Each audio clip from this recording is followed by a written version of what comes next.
up, YouTube? It's your girl Summer Official, and today we are going to be reading scary Reddit stories, but specifically Reddit stories involving frogging. I looked up the definition so I can just give you guys clear as day what frogging is.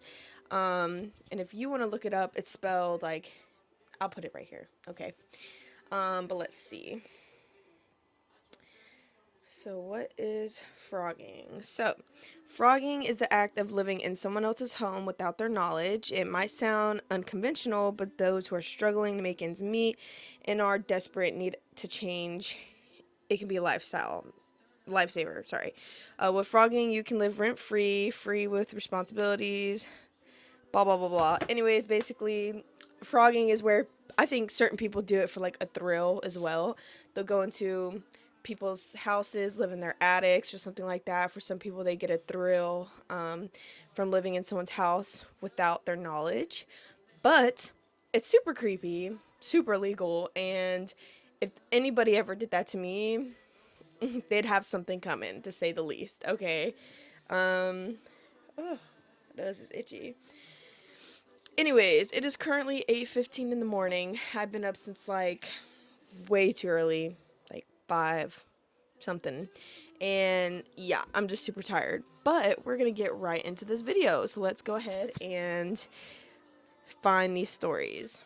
So this one I thought was pretty crazy because not only is it a frogging experience, but it's coming firsthand from the frogger themselves, okay? That's crazy. So it says, I broke into my old coworker's house and proceeded to live in their attic to survive the winter.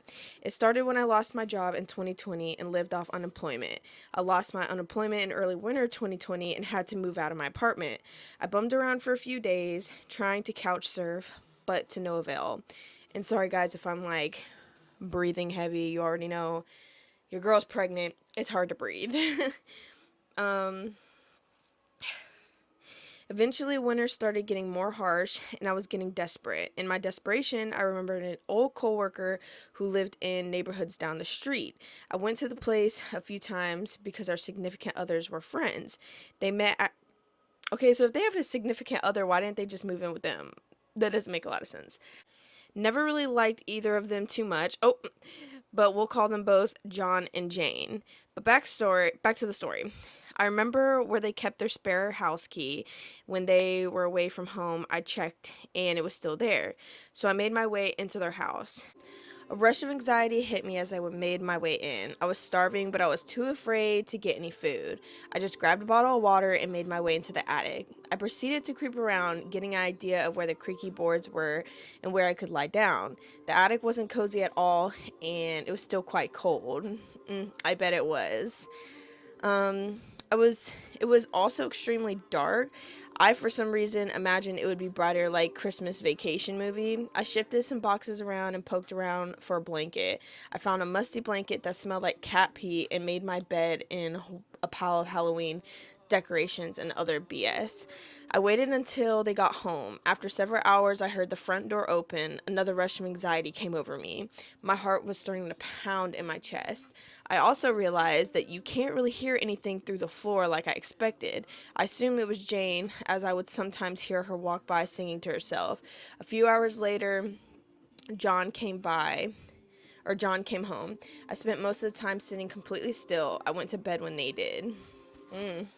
Listen, y'all, I swear on my life, if this ever happened to me, they would be getting effed up, okay?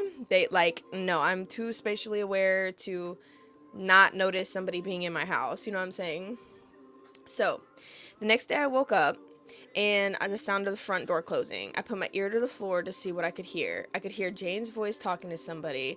Well, come to find out, Jane was working from home because of the pandemic. I wouldn't come to this conclusion for a few days. Due to this, I started sneaking out around at night, and a few times they both would leave.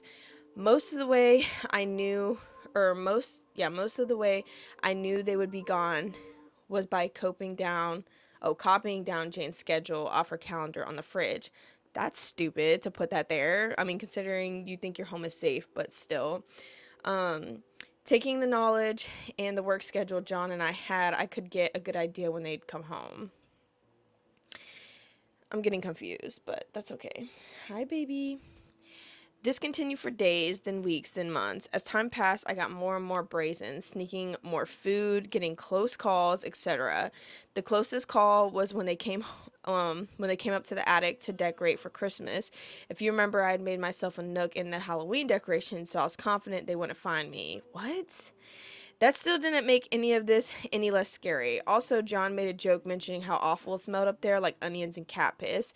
I held my breath, hoping he wouldn't search for the source. They left for a week to visit Jane's family for Christmas. During this time, I showered, slept in their bed, and ate any food I could get my hands on. Oh my gosh. I would definitely notice my food was missing, to say the least. Oh, let's not mess with that baby. In order to keep this somewhat short, I'll skip deep details and my answer needed questions. Once late February came, I felt that I'd been risking it too much. You think? For months on end. From sneaking lots of food, showering in the shower, sometimes even admittedly watching them sleep. I was so shocked when I read that. Like, okay, that just turned from just sleeping in someone's attic to being a full blown fucking creeper. Like, come on now. Like, come on now. um, I actually grew a strong parasocial relationship with them.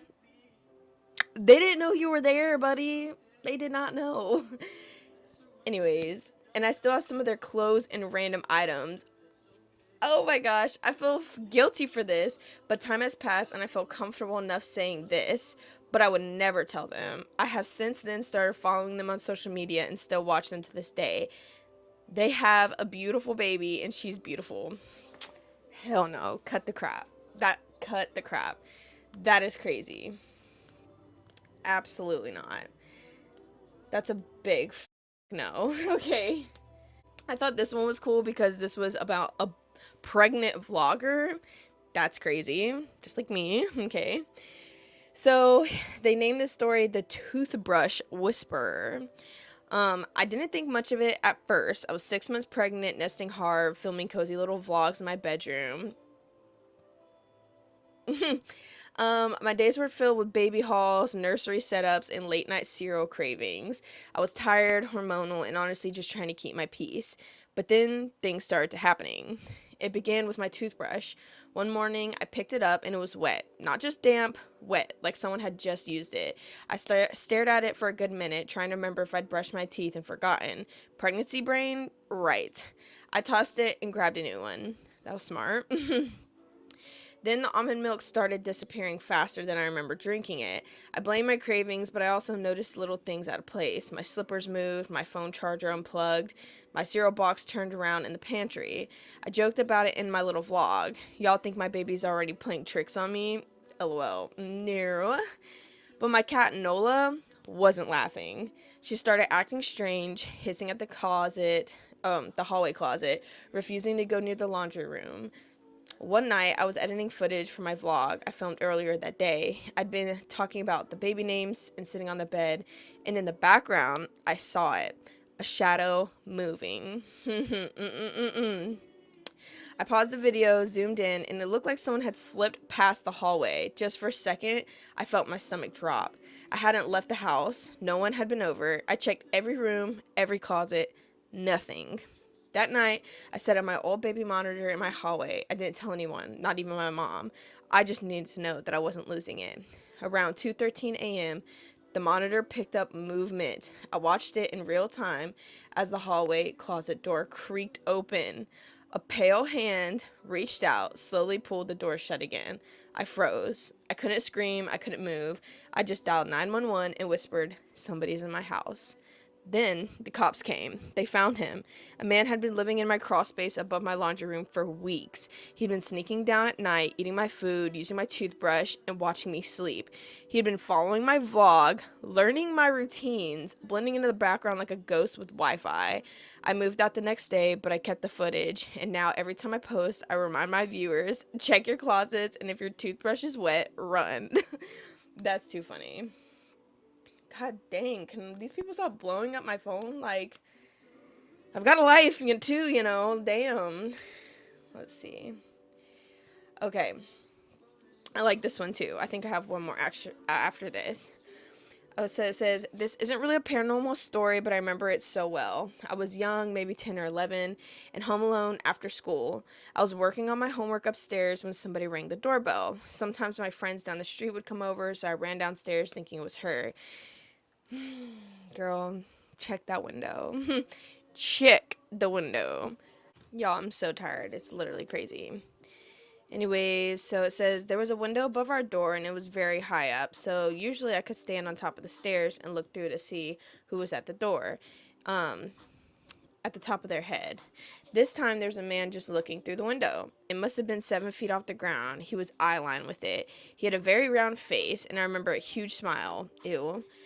It was something out of like a horror movie. Then my cat, who I regularly call Slutty because he's so friendly, starts growling at him, and my kitty was on the landing with me. He sees me at the top of the stairs landing and just says, "Hi, I'm here to check for pests. Can you let me in?" Hell no, I cannot let you in. Matter of fact, I shouldn't even be talking to you. You shouldn't be knowing I'm here alone by myself in the first place. But anyways, um, I duck down and he says, "I saw you. I know your parents aren't home, but I need to come in." I still hear his voice clearly. Oh gosh. I was terrified and run down the stairs into the kitchen to grab a phone. He keeps asking me to open the door. Finally, I tell him something like, "No, you'll have to come back another time." He won't take no for an answer. He just keeps repeating himself. And then I tell him I'm going to call the police. All politeness out the window. Says something about me being rude, and then I'm stopping him from doing his job. I keep repeating that I will call the police, and he finally just starts screaming and cursing at me. And finally, he slams his hand as hard as he can on the door. I start dialing, and he runs off, calling me a bitch. I don't finish calling the police, and I sit near our front door until my parents come home. I didn't even know what that meant, talking about the B word. Didn't tell them because I thought I'd get in trouble. Definitely not as scary as others here, but I remember it so clearly. His weird smile, his head was perfectly round, and how tall he was. I was really short as a kid. Y'all, that's what I hate about when parents, like, be like, I don't know, they just don't make it a safe place for their kids to feel comfortable enough to come talk to them and to let them know, like, what's actually going on in their life. I just hope that I'm not that type of parent. Try my hardest not to be. This says haunting or possible case of frogging. We'll never know. When I was in my early 20s, I ended up dog sitting for a week at my uncle's place, completely by myself. It was January and it was freezing outside. The house was built by my grandfather for his sister, who passed away when I was about 6. She died young from cancer. My only memories of her are from those last days when she was in hospice care right in the living room. Everyone in the family loved her and wish I could have known her better. Felt. A few years after she passed, my uncle and his partner bought the house and completely renovated it. It's actually a pretty nice place, especially considering it was built in the 70s. I was excited to have a place to myself, especially since I usually had roommates and never really got any alone time. But what started as a relaxing week quickly turned into something much more unsettling. On the second day of the stay, we got hit with an Arctic vortex and everything was covered in thick ice and snow. I was basically trapped inside. The second night, I couldn't fall asleep. I just laid there for hours counting sheep. At some point, I started hearing voices that seemed to be coming from outside. I remember thinking, wow, you can really hear the neighbors in this subdivision. You thought. Then about 20 minutes later, the home security system went off. That freaked me out. So I got up, checked the alarm, and the screen said basement door ajar. I would immediately call the police. Like, I've already been in situations like this, and that is an absolute hell no. I didn't know what else to do, so I grabbed a knife. Smart. Not the brightest idea. I think it is. Got the dog and headed downstairs. Now the basement is unfinished, and there's a sliding glass door down there. My uncle's always puts in a bar in the track to keep it from opening, even if it's unlocked. Swear we did the same thing, but they still broke in, so. When I got down there, the door was open and the bar had been removed. The ground outside was covered in snow, but there was no footprints. I thought about calling the cops, but then I remembered the stash of weed I had found in the basement and decided against it. To make things worse, I'd been taking sleeping pills about 10 minutes before all this happened, so my body was getting heavier and heavier as I searched the house. Eventually, I just collapsed from exhaustion. When I told my friends and family about it later, most of them were skeptical. They said I probably left the door unlocked and that maybe the dog opened it somehow. But that didn't make sense. The dog had been sleeping in my room, and no way could a dog remove the bar and slide the door open. Facts.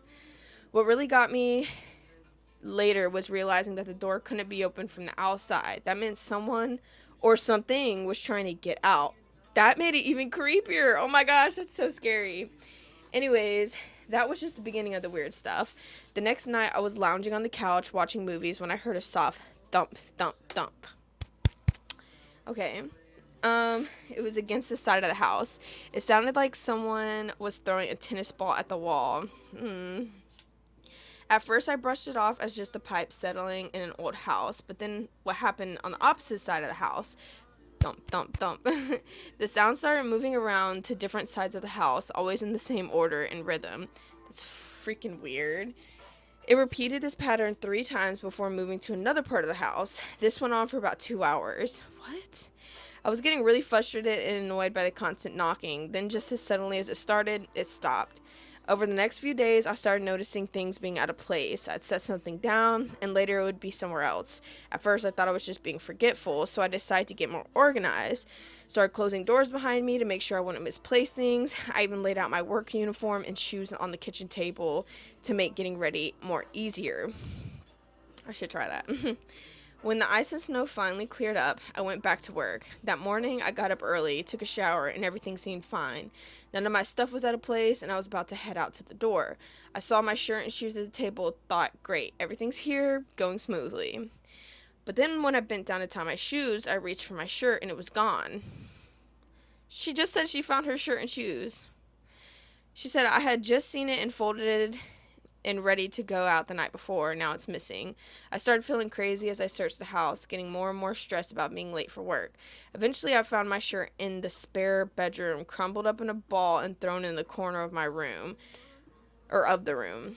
I was so confused, as I would be, and frustrated as I made my way to work.